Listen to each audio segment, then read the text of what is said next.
hoje estamos no Mais em Pedro e Lucas, sabe? Minha avó e o amigo dela estão conversando. Então é esses os barulhos. Então agora deixa eu falar. Hoje vamos ter outro desafio da bexiga. Olha, a gente vai contar assim. 1, 2, 3, 4, 5, 6, 7, 8, 9, 10, entendeu?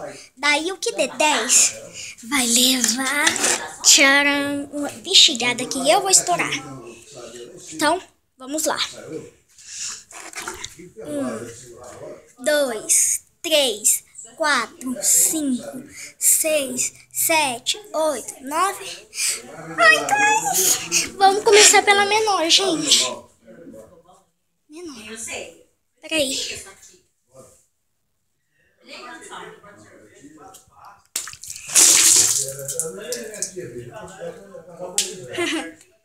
Bom. Ai. 1, 2, tipo assim, é 3 bexigas que temos que estourar. 1, 2, 3, 4, 5, 6, 7, 8, 9, 10. Ai, ainda bem que saiu nela, não em mim. Peraí.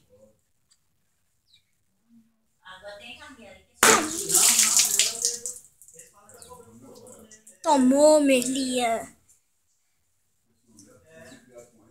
É 1, é 2, é 3.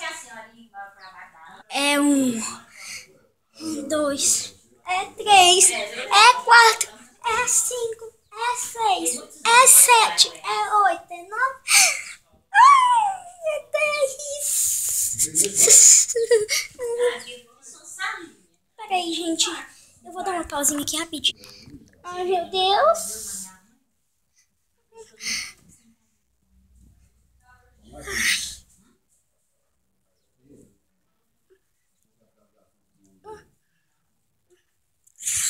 Ai, é 1, é 2, é 3.